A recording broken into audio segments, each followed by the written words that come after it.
Annonce ce lundi à la télévision publique malienne la composition du nouveau gouvernement. En quelques heures, le Mali bascule à nouveau dans la crise.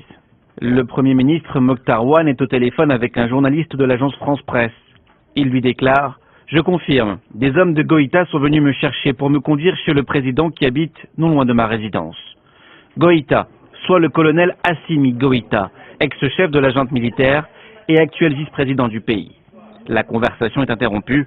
Mokhtar Ouane et le président de la transition Ban Dao sont emmenés au camp militaire de Kati, à une quinzaine de kilomètres de Bamako.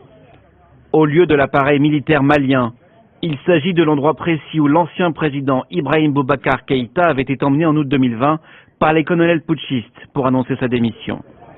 Ce remaniement gouvernemental ne passe pas auprès de la junte militaire. 2 de ces figures ont été écartées en faveur d'autres officiers.